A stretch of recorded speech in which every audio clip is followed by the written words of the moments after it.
I just purchased this Narwal Freo Z Ultra, and today I'm going to be checking it out, giving you my initial impressions, getting unboxed, and let you know what I think.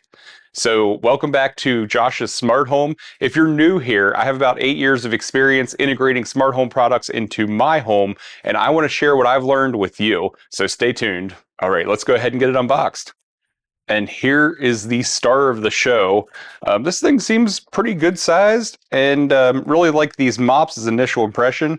Definitely seems, pretty sturdy and well built. Got some weight to it, so definitely should be a pretty intense machine here. So right away, I'm noticing a warning sticker here. It says the recognition algorithms are only running locally in the robot, and the photos will not be uploaded to the cloud to protect your privacy. So definitely privacy in mind first with the Narwhal. In addition to the robot vacuum and mop on top, we have the power cord, the important safety instructions, and hopefully, a manual in here. Looks like there's two books, so probably a manual as well.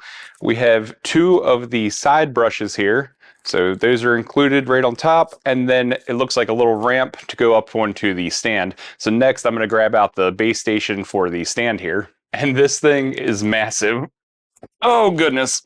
It's got some weight to her. Look at this thing. Super sleek. I like the style for sure. We have the, I think it's the lighter version and the colors because there's two options here.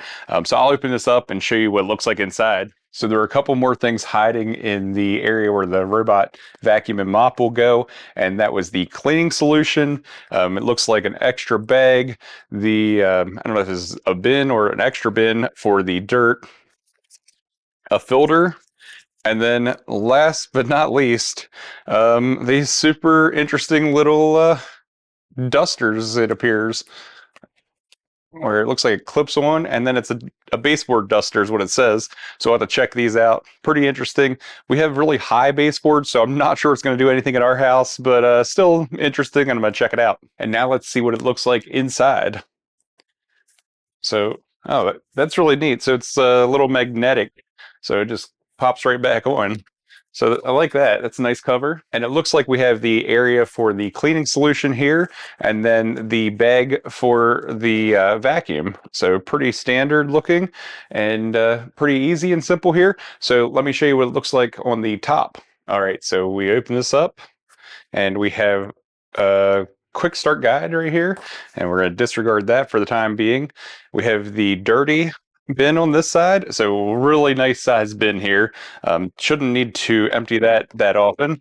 And then we have the clean bin. Again, really good size bin. It's time to go ahead and compare the robot itself to our iRobot and let you see the difference in size and looks.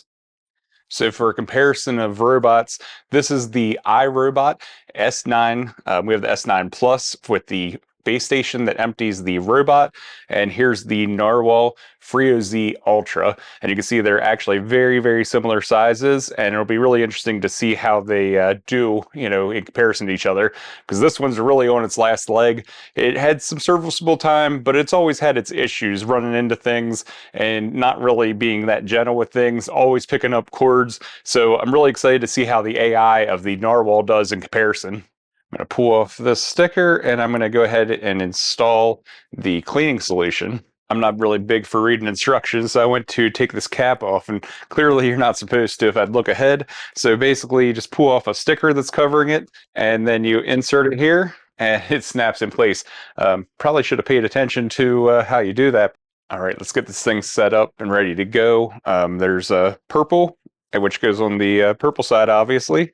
Looks like it just pops in place. And we have an orange for the orange side. Again, just pops in place. And we have this little dust cover. Let's see how this thing works. It pops in there and then goes up, but it is Velcro. So I'm thinking if I put it a little bit higher, maybe we'll hit our baseboards. I'll have to see. I'm not sure if that'll interfere with the camera though, or the laser, I guess. Looks like it always blocks it, so maybe I will put it up and we'll see how that goes when we run it. And I'm going to play around with these. I think these pop, yeah, they just pop off. And oh, it's magnetic.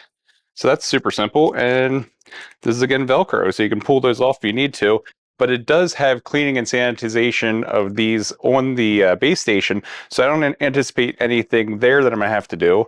Let's check out the roller brush, and that's super simple and stays in place just from that one side, I guess, and then having the end of the cover push against it. It's magnetic again. That's really neat. I like how they use the magnets everywhere to secure everything. It makes it a really easy process. Press and hold the latch and pull the dustbin out. So yeah, what I found earlier was an extra dustbin and an extra filter for the robot itself. Pop this back in and put the cover back on. Easy as that. I have it plugged in here now, the base station, so I'm going to go ahead and jump into the app, and we're going to add the device. So hit the plus here, and we have the Freo Z Ultra. Agree to this, and allow, and enable, and we're going to get it ready for network configuration. And pretty easy, you put in your Wi-Fi information, and it goes through the process. And we're going to go ahead and upgrade the firmware. While we're doing that, I'm going to drop the water in. So I filled this up, and we'll open this up, and let's go this way and drop it right in. And that's super simple. All right, we got the firmware updated, so it's time for the inaugural run. Let's start mapping. And here it comes. So let's check it out and see how it does. And we can see right here, the robot is mapping as it's driving around. So pretty straightforward and real time here, which is pretty impressive. Usually you don't see anything from the maps, from my experience, until after the robots are done. So it seemed to slow down when I even got close to it. And it does have pet mode, which should satisfy our dog, because our dog does not like robot vacuum cleaners, that's for sure. Yeah, he's not sure about this one. Yeah, he's not quite sure about this one. Didn't scare him away, though. It's better than the others. I will say the mapping on this seems to be going extremely quickly compared to some of the other brands that I've used. So we're just 15 minutes in, and it's mapped a good bit of the house. It says only 128 square feet, but I don't quite believe that. And as you can see, we just had another AI pop up, and I have it enabled to send me photos. Certainly that's maybe a privacy concern for you, and by default that's not on. But I wanted to show you what it does. So let's see what I found here. So it said a fabric. Those are actually slippers that I have in my office there. So definitely identified that. It identified a cable here, and it looks like another cable here, and definitely a cable. So did a very good job of identifying the items thus far, and I want to see how long it takes, because it took other robots hours to map our house.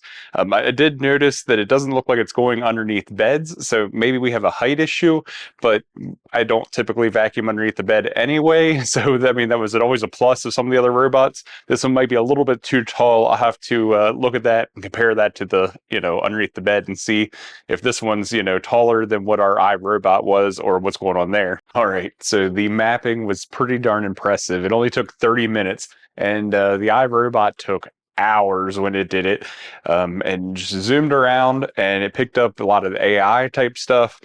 It says it has over 1,700 square feet. Our house, this level, is about 2,800 square feet. So once you remove the areas where there's cabinets or closets that are closed, or a couple beds that it couldn't get under, it did get under the one pretty easily. So I'll have to see what it looks like once it's vacuuming, see if it gets under those other ones.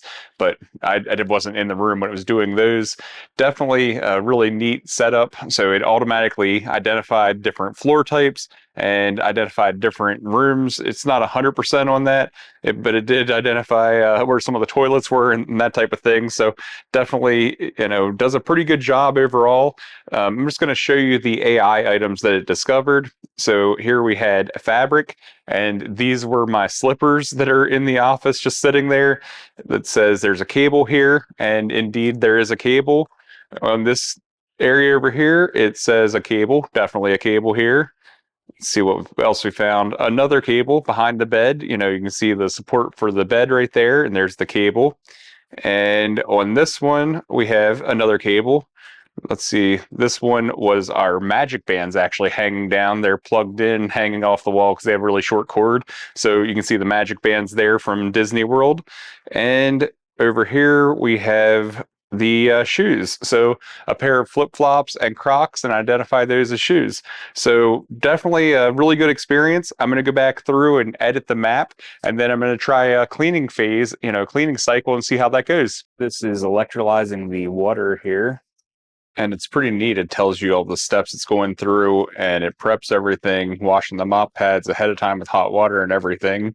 It electrolyzed the water and cleaned the mop pads, and it took about 2 minutes to do all that.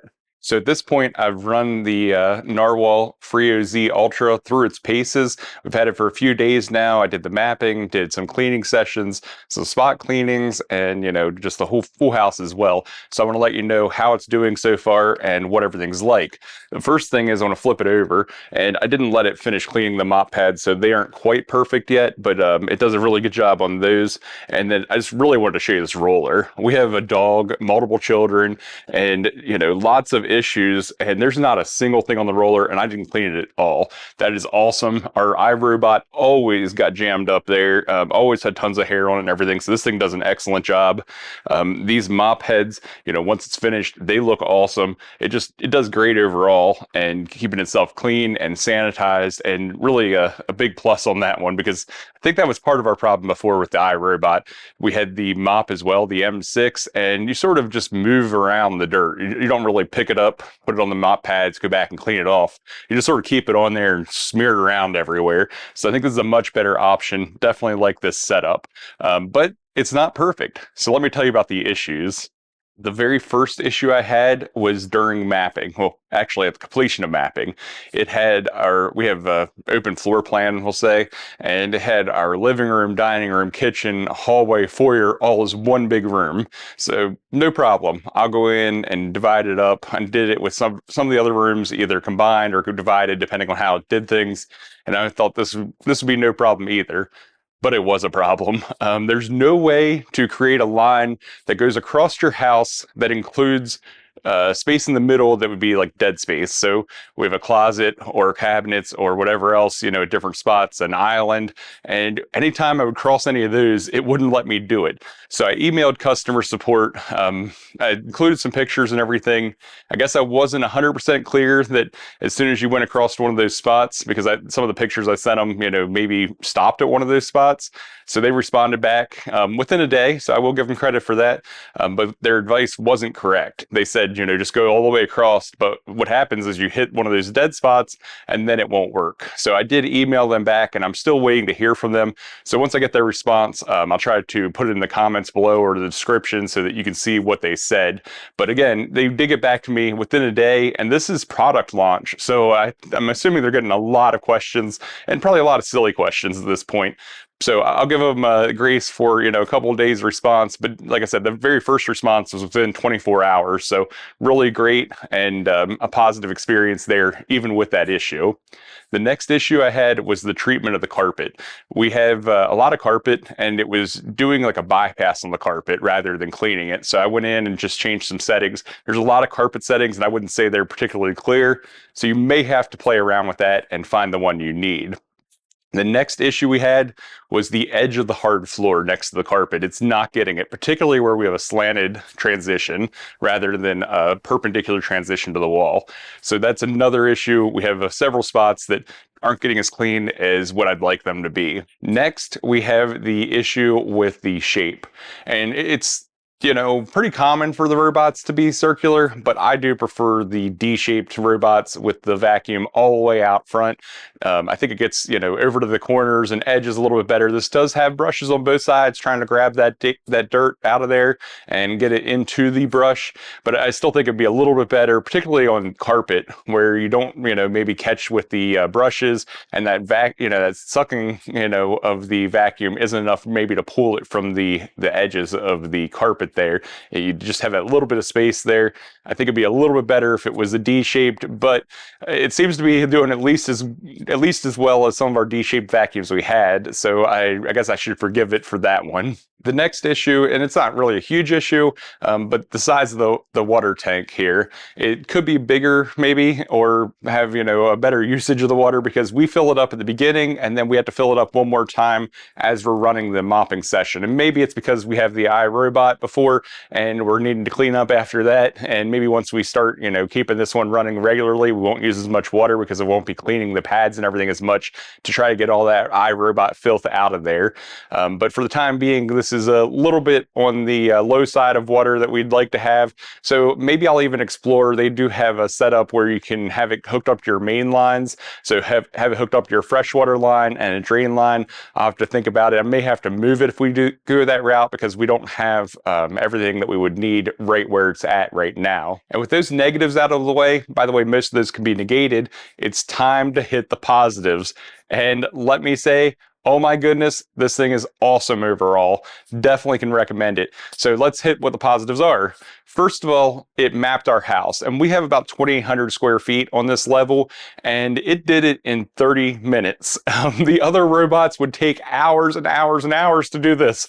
And then even when they did, there were a lot of issues with the map.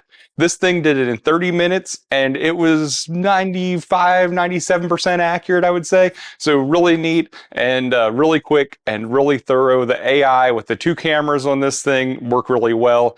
It does everything quickly, quietly, and well. So I don't understand how it can combine the quiet, you know, sound with the suction power that it has. And based on my quick, you know, testing of everything, definitely does a really good job cleaning everything up, you know, more thorough than the iRobot. It does the mopping and vacuuming at the same time, versus we had 2, you know, separate robots for that before. So, you know, one sweep through and it has everything done quickly and efficiently and quietly. Next, the AI. It's done an awesome job identifying cables. It hasn't hit a single cable, which our iRobot did constantly. We have a lot that ended up in the garbage because it would just tear it apart. This one sees the cables. It saw my slippers. It's seen fabric where a carpet was rolled up, you know, like an entryway carpet. It's found shoes. It's found all kinds of things, and it's done a really good job. It has not been 100% accurate. The one pattern on a suitcase that identified as a shoe had like a sloping, like a shoe, I guess, pattern, and it did identify that as a shoe. But, you know, it's been a little bit extra cautious, maybe. I would say 95% of the things it's identified, it's been spot on though. So it's been really cool and really great. That AI is awesome. The dual cameras, I think, really add to that with that depth perception as well, because it can get close to those things but not touch them. Next up, we have the most important part, the cleaning. And this is just one of the examples, and this is not the first example of the dirt. The very first one was really bad, so that iRobot was not doing well. But this is just an example of what it looks like and what you can see it's extracting from its mops when it comes back to the base station. So it goes out and, you know, mops the floor, comes back and cleans those mops, and then puts it into this bin. And you can see it's extracting the dirt really well. I like how it dries the mop pads at the end and dries the dry debris as well, just to make sure there's nothing in there that's going to get nasty and moldy and gross, because we did have scents from time to time on our iRobot on the mop where it just would sit there wet because it didn't really do anything. It, you know, sort of smudged everything around and brought that wet pad back and sat there with it. And it's not really a great setup for the iRobot, but it is for the Narwal. So definitely recommend that. And then the navigation, it drives around so quickly, and I haven't seen a single error.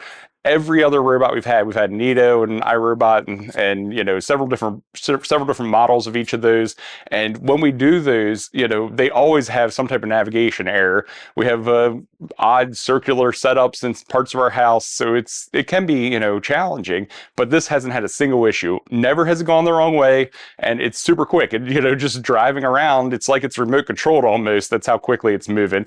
So really neat, really quick. Definitely would recommend the Narwal. I'm going to have the link in the description below, and I'm going to try to keep the coupon code updated as I, you know, find any other coupon codes. So make sure you use those so you get the best deal. If you like this video, I know you're going to love the blinds video, so check this one out.